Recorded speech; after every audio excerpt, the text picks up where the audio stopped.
Hey folks, Ben from eXplorminate, and we are into episode 15 of this tutorial Let's Play series for Remnants of the Precursors. Let's see where we were in the last episode. It's actually been a few days since I last played this, so I just need to catch up with where we're at. Okay.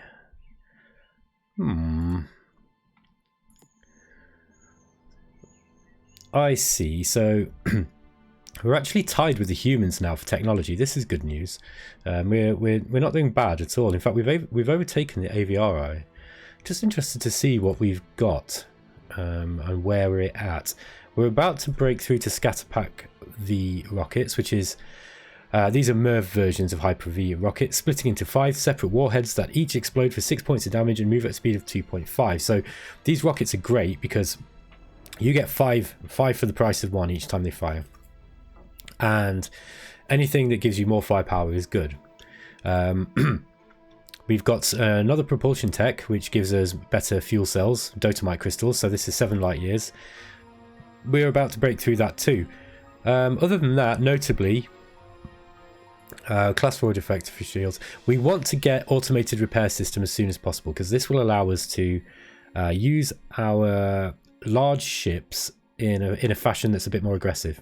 And we can put, especially if we've got some better guns, we've still yet to get a beam weapon tech.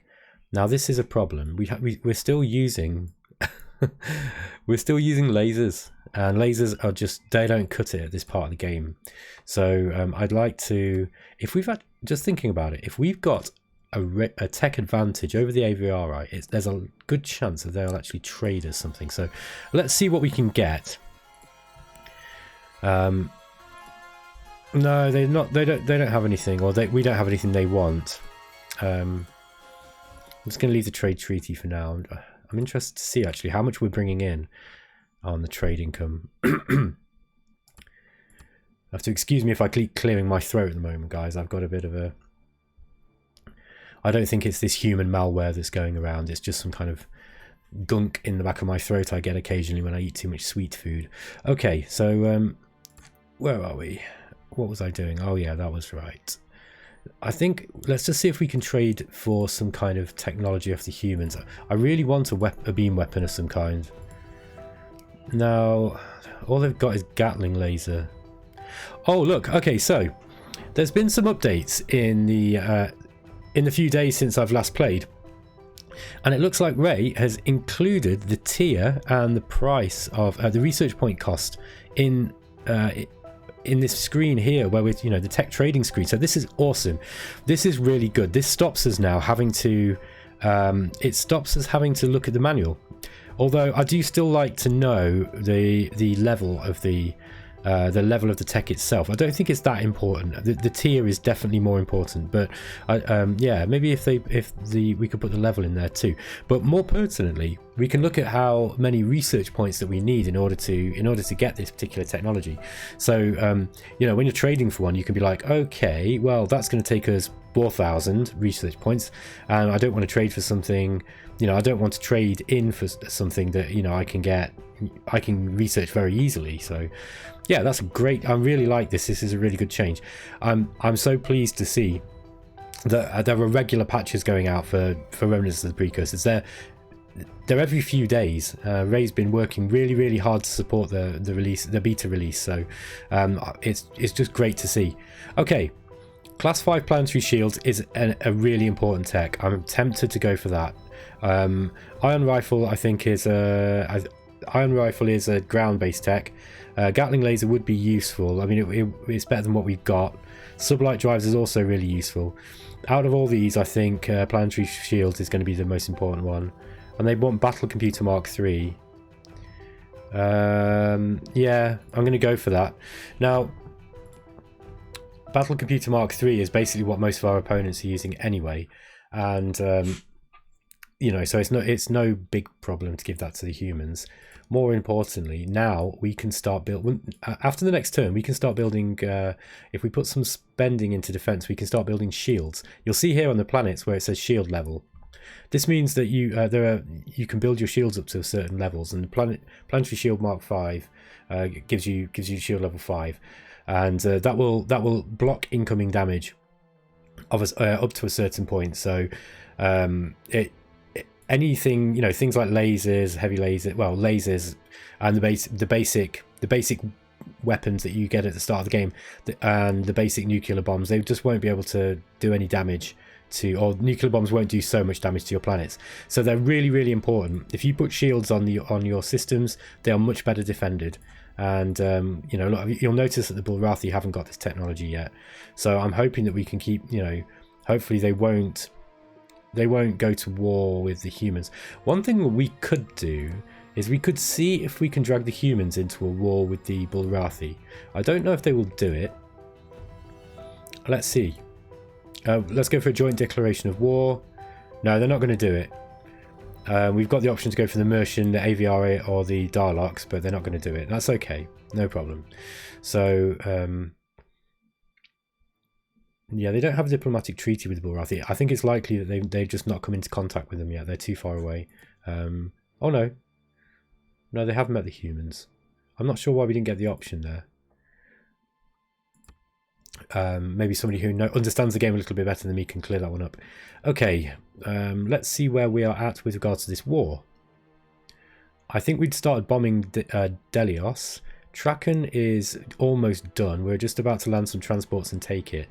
So they will have. Oh, they've got the Bulrathi have got some transports incoming, but they're not gonna get through the fleet that I've got. They have also got a warbear. I think the Bulrathi are about done. I've got to be honest. I can't see them.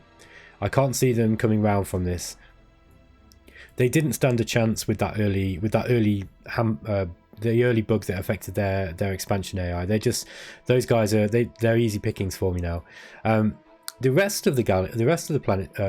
The rest of the civilizations out in the galaxy, however, now they'll be in full expansion mode. So this game should still be quite interesting. I should be able to swallow up most of these planets, providing that the Aviari don't beat us to some of them. And then I can start turning my attention further towards the center of the galaxy. It will, of course, open up all these planets here. We'll have access to these. We might well find another race down here.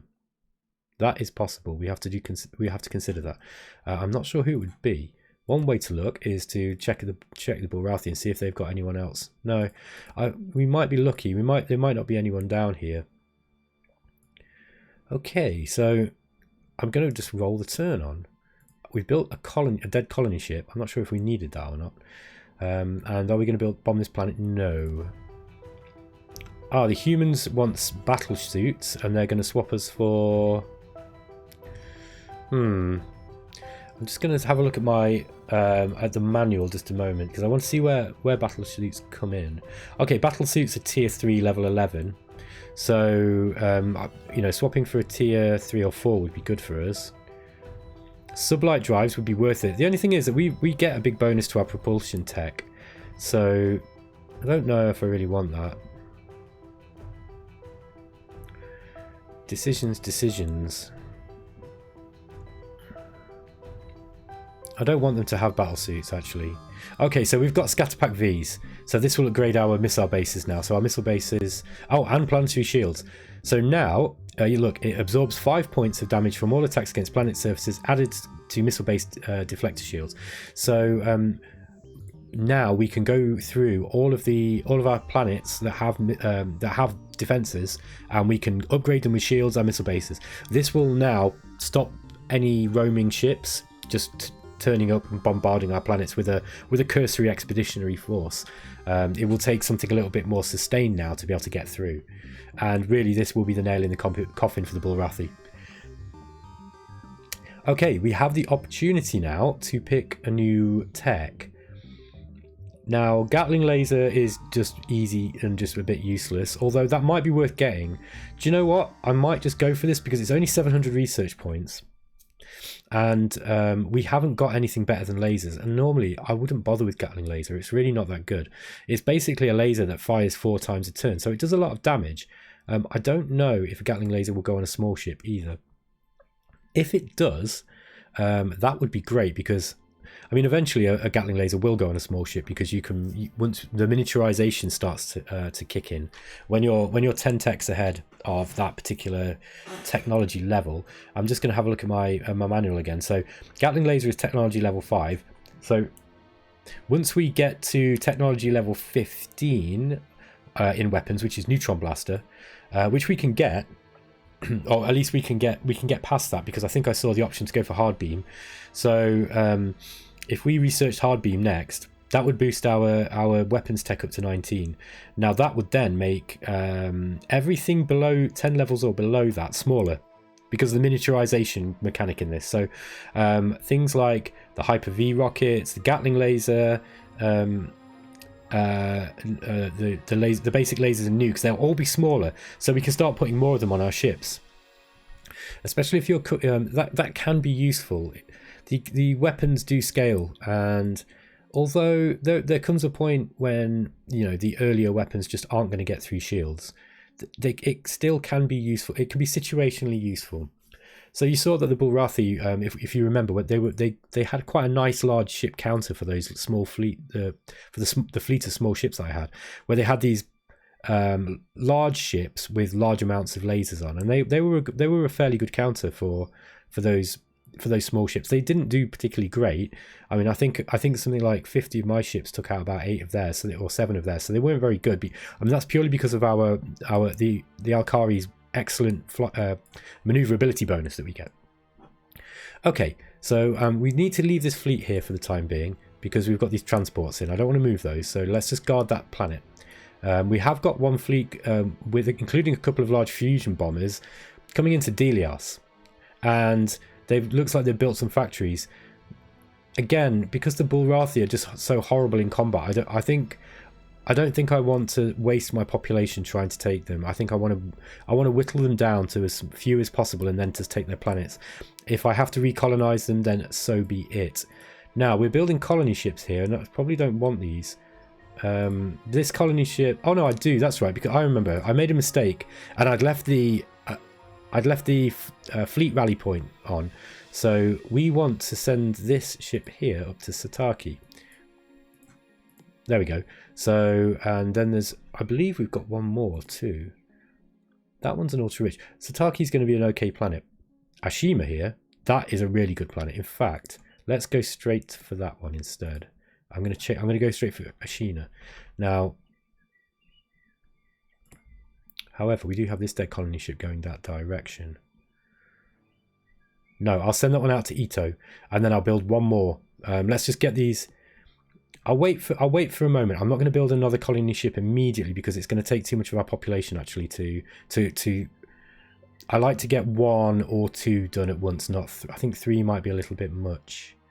That being said, the earlier you get them done, the better. You see, yeah, it's great. There's always some great decisions, and I'm sure anybody who kind of min-maxes a bit more than me might be able to tell me whether it's better just to go immediately for all the planets and try to colonize them all at once, or whether it's more advantageous to get one up and running quickly. See, for example, Ashina here, we want to get that one to the full maximum industrial output as soon as possible, because that's a rich planet, and that rich planet modifier, it doubles the output of it. Well, it basically halves the price of everything that's produced on there, including all your research. So even though it's only a size 25 planet, once we've started getting some more of the terraforming technologies, these can be really, really good planets. They can become good shipyards. Despite what you might see, because they're just so small. These planets, they're, if you're playing as the Meklar, who have the Meklar have a bonus. I think I explained this before at the start of the series, but they have bonuses to factory control. What that means is each of your population can control, I think it's 2 more factories than everyone else. So, or it might be 1. Well, either way, they get the same amount of population can control many more factories. So what that means is, even a small, a rich world like this with size 25, even if you've not really got much in the way of terraforming technology, they can be exceptionally useful. I mean, the Meklar just really, they can pump out ships from a planet like this, like really, really fast, much more than their size might indicate. Okay. Let's see where we're at with the rest of the take a look at the fleet screen, and we can see what we're actually building on all these systems. Somebody actually requested that I show the fleet screen in a bit more detail, and that might be this is something that we could probably do now. I think we've got enough ships of different types. So the best way to use this screen, at least as far as I understand, is if we're looking to select fleets specifically, because we've got this system, we can use it to select systems so that we can send transports and set rally points based on all these different filters that we've got, and I've shown how to use that already, I think. But with the actual fleets themselves, we can the main tool here is selecting them all and deselecting them all, because what we can do is, I mean, we can drag and drop with the right mouse button. Sorry, we can drag and select with the right mouse button, or click with the left button, as is normal, right? However, we can also let's just deselect everything. We can also select all, and then we can filter. So if we only want the fusion bombers, we can just click on that, and that will only select the fleets that we can select that have got fusion bombers in. Now, any fleets that are currently in transit are not going to be selected, because we can't give them any orders while they're traveling in hyperspace. So we'll come back to that screen later, but I'll show you some tricks that we can use with it. But that's the basic way to use it, is you can select all your fleets or deselect them all, and then you filter them by the type that there are. And also here you'll see that selected for deployment, it'll actually tell you how many ships you've got altogether. So if you did have lots and lots, let's say we had an empire this size, all building different types of fleets, we could select them all and then filter for, say, I don't know, just all the fusion bombers and all the fighters, and then it would actually tell you how many you've got altogether. And then from there you could literally just send them, you could control them all and send them to a specific planet. It stops you from doing what you had to do in Master of Orion, which is going to this planet here, selecting the fleet, click, going to that one, seeing what's on there, selecting it, click. It just saves so much time. So let's go to the next turn. Oh dear, this is really good. Pirates have begun disrupting overall trade among Aviari systems, reducing trade revenues by 81%. Armed ships are needed in the Otani system to disrupt their base of operations. Okay, that's good for us, because, I mean, oh yeah, we don't want our allies to get too strong. This is just a medium scout. We have got a gun on it, but they've got missile bases, so watch what happens. They will start launching missiles. I'm just going to retreat here. We just wanted to have a look. Now, this has got a battle scanner on, so we were able to kind of detect. The reason why I built a medium scout with the reserve fuel tanks. So another question I got in the comments. Somebody said, why did you put reserve fuel tanks on your medium scouts when you're using them just to scout fleets that are within your range? And the answer is that if I then forget what I've put on that ship, I see that it's called a scout, and I send it off into another part of the galaxy in preparation to scout something that is out of our fuel cell range, and I forget, then I'll be annoyed. So I'd rather spend the extra money and just put the fuel cells on to start off with. It's just I'm just preempting the fact that I am forgetful sometimes. What have we got here? We've got one warbear with 10 heavy lasers split over 4 different groups. Shield class 2. This thing should be no problem. Let's just start launching missiles. We've got these ancient Hyper V1s too, look.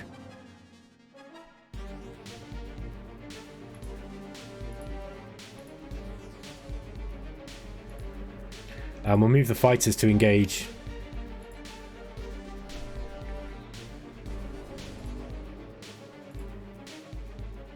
Okay, we're getting there.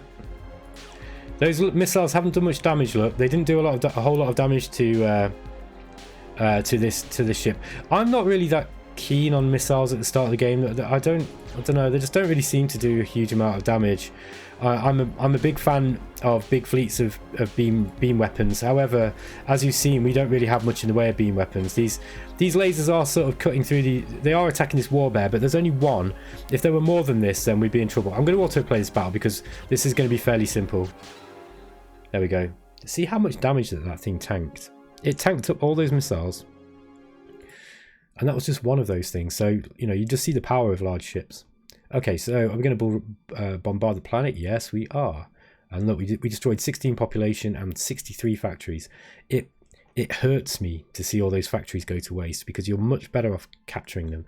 And if you remember, for each factory that is on a planet that you're about to take, you get I think it's a 2% chance to steal a technology. So it's madness under normal circumstances to bombard a planet, unless you're just some maniacal. The one time that I'll do it is if I'm at the end of a game and I'm kind of like, it's hit that part of the 4X game where the end game starts dragging a bit and I just want to finish it quickly. Then sometimes I will just go through and glass all their planets because I want to reduce their maximum population to make sure that I win the council vote. Or there is also some... No, I'm not going to spoil it. There's some interesting end game content that sometimes happens, and yeah, you should check that out, and that can affect that situation too. Okay, no, we don't want to bombard this colony. Oh, they've got 11 troops now. Okay, they're going to wipe the floor with us. Yeah, we only killed one of them. 10 of their troops killed 10 Alkari troops, and we killed one back. That's how strong the Bulrathi are. I hate them. The human race is awed by the scientific wonders of iridium fuel cells. What can we offer you for its secret? Repulsor beam. Oh, no, I don't know. Repulsor beam is... Let's have a look. Okay, repulsor beam is tech level is... I'm not actually sure where that is on the tech tree. I don't know if this is something that might be new to Remnants of the Precursors. Or unless it's in... Oh no, it's in force fields. There we are, sorry. So it's tech 1, 2, 3, 4. It's in tree 4. It's level 16 force field tech. In fact, Ray's got it down as tier 5. That's interesting. It's saying tier 4 in the manual. Well, anyway. Yeah, so... Repulsor beam. I think that just pushes ships back. I don't think it's actually yeah, in fact I know that's what it does. It's not actually a weapon that we can use to kill things with. I could swap that for sublight drives, I guess, and save us some time. Personal deflector shield would also be really useful. I might go for sublight drives, just because I think the quicker we get the faster warp speed movement and maneuverability, the better. Okay, the Aviari are still happy that we're bombing the Bulrathi. That was disappointing. We're going to have to bomb them, I think.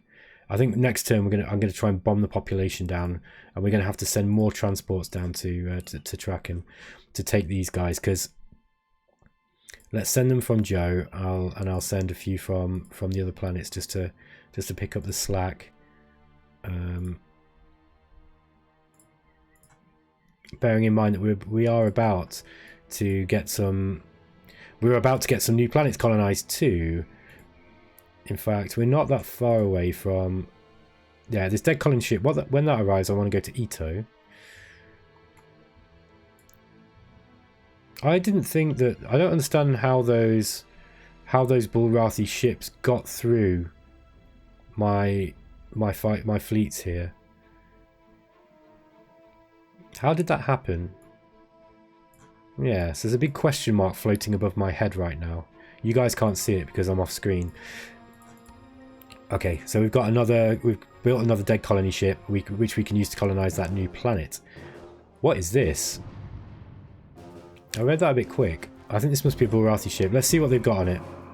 I don't have a battle scanner, so we don't know. Let's see if it's something that can actually take out my small fighters. Well, it doesn't look like it. Can we hurt it? Maybe not. Let's just autoplay this battle and see what happens. We're not losing any fighters. Yeah, it looks like that whatever it wasn't much use. We will be able to get some kind of report on it now.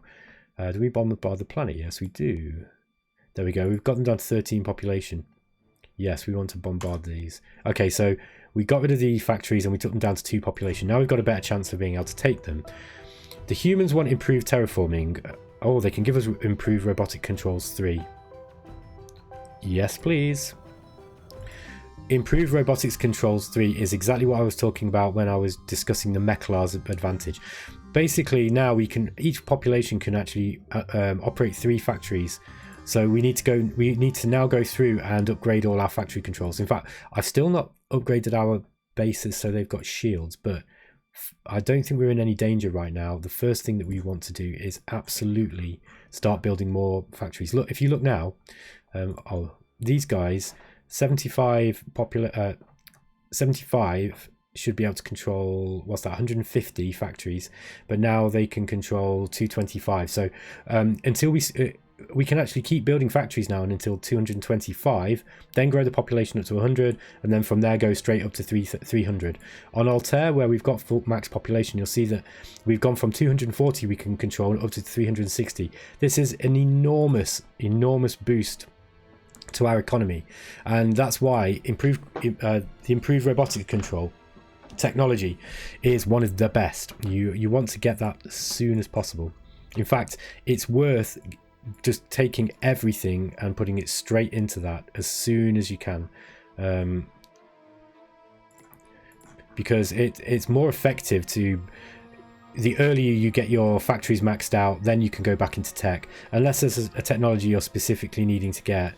And I don't care about Dotomite crystals, honestly, enough to. They're not important enough to me in order to keep putting stuff in. It might be worth just. I don't know if we still get the 10% per turn if we're not putting anything into it, but we're still getting some billion credits coming in from research.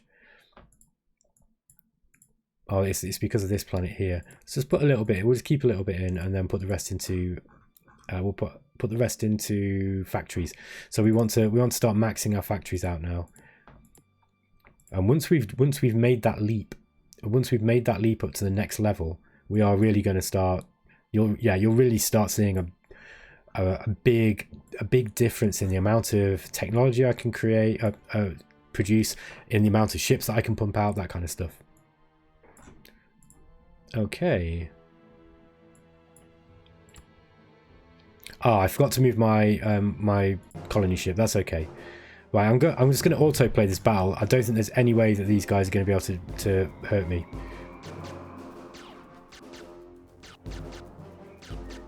It's going to pause it. Okay. Yeah, I suddenly realised that if they had heavy lasers, they might be able to damage my fusion bombers, but we were okay. We were all right there. So I don't want to bombard this colony anymore, not with so many fusion bombers, because they will just glass the planet, and that's not what we want. Okay, 20 Alkari troops versus 4 Bulrathi with personal deflector shields. We might be okay. Yeah, we got one. So we got them. But look, they killed 15. So, yeah. Okay, and yes, we want to colonize this planet. It's a resource-rich planet, which will mean that we'll be able to load it up with factories very, very quickly. Call it Ashina. Dotomite crystals. Fusion drives. Yes, I want fusion drives. To expand unchecked wherever you wish shows a great deal of disrespect to your neighbours, Ambassador. I strongly advise you not to continue such disrespect towards the sovereignty any longer. This is a warning. This is a warning from the AI now, saying that we're getting too big.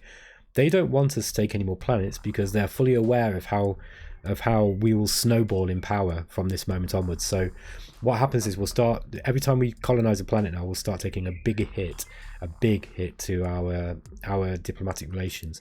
So if we want to start colonizing any more planets, we really need to start creating a big fleet to dissuade even our allies will invade us if we get too big. Your people fight well, little one, but more than enough blood has been shed in this war.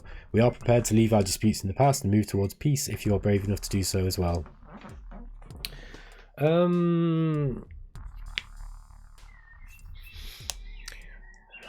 Interesting. I do want their planets. I see. You don't want to. If there's a big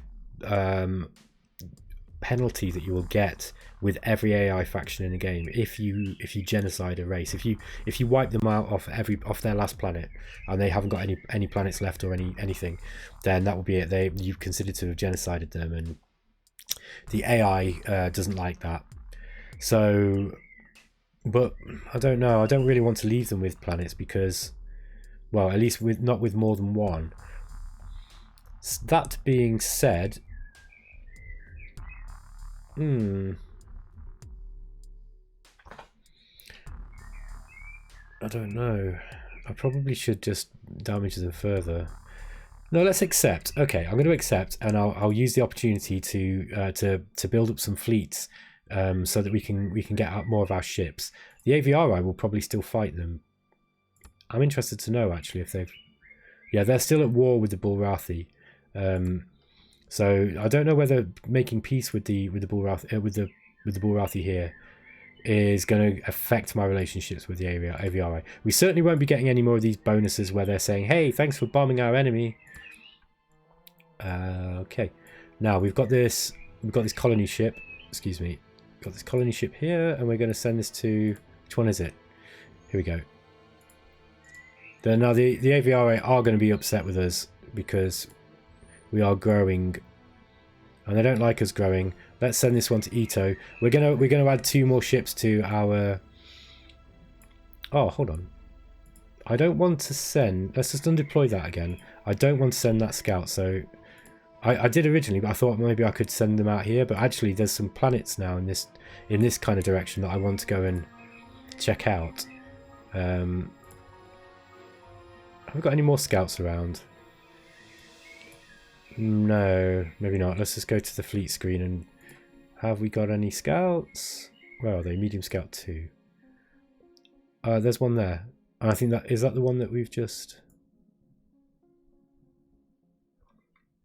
It's just saying 1. Yeah, this is the one that we've just sent down there. So it's only selected that one. That's the only one that we can actually do anything with. So that's why that was the only one that was selected. Okay. I just want to play a few more turns of this. We've kind of come to the end of the time, but I'd like to play a few more turns because I just love this game so much. It's so much fun. Okay, are we going to bombard the Bulrathi colony? No. Let's leave them. They want personal deflector, their planetary shield. No, you're not having any technology offers. Now they want us to come back into the war with the Bulrathi. If we say no, it will break our alliance.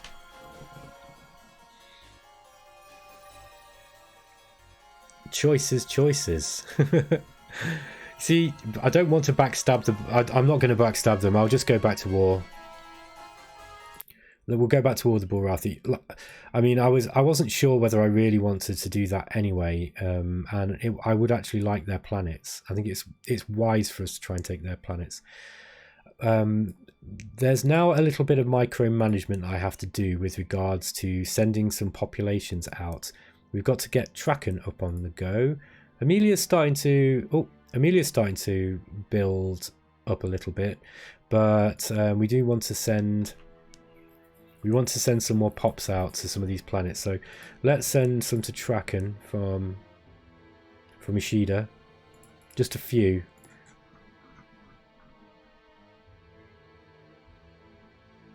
No, I'll go for the. I won't bother with the growth yet. I'll try and max out the industry first. It's much better to do that. Altair. I can send a few down to Traken as well. Just send a few. Well, while we're basically right, it's worth sending population while they're not being used, because at the moment we can control 3 times the amount of factories as population, and we've only got 2 times the amount of factories. So we could actually send a third of these off. Maybe somebody who's better at maths might be able to pick me up on that, whether that's actually right or not. But I am actually studying maths at university, but today I'm just I hate university. Okay, here we go. Let's carry on. So I'm actually going to send more. I'll keep sending some of these populations down to Traken. We can grow the pops once we've got the factories back out. Same with this one here. I think let's try and get some of these planets up to spec a little bit quicker. Oh, let's go to Ashina instead and get this. Yeah, let's go to Ashina. I think that would be a smarter move. In fact, yeah, we'll change these transports from Altair to Ashina too. So we'll get this one up and running fast, and they will be able to build their, because of that mineral rich planet, they'll be able to get their factories up really fast. Okay. Alright guys, we're a little bit over time, so I'm gonna end the game there. We'll roll the turn on next time, and I hope you're enjoying the series still. I think I will continue this one out. It'll be interesting to see how it goes. Time permitting, I'm also considering starting another one of these Remnants of the Precursors Let's Plays, but I'm going to do it over on my own channel because I don't want to spam the eXplorminate channel with my content, because you know it's a group thing. So if you would be interested in seeing a new series, I will be doing it over on my own channel, which is YouTube/users/battle mode. It's all in uppercase. So yeah, just if you want to come and have a look and see what else other content I've got. There's not much gaming content on there at the moment. I haven't done anything gaming really for a while. These videos for eXplorminate are the first things that I've done. So if you're interested, I'm going to shield my own channel, and otherwise stay on this one. We've got more warfare coming. I think at some point I am going to have to make a decision on whether to bite the bullet with the Aviari and try to assimilate them into our growing Alkari empire, or whether to start heading across the galaxy to the west and absorbing the humans into our territory. The Bulrathi have got to go. I think they're going to have to go. I will leave them with a planet. I don't know what this one is, but that looks... I might leave them with the minimal planet. It sounds a bit cruel, I know, but if we leave them with that, then they will be harmless, essentially. Okay, guys, I hope you enjoyed that, and I will catch you next time.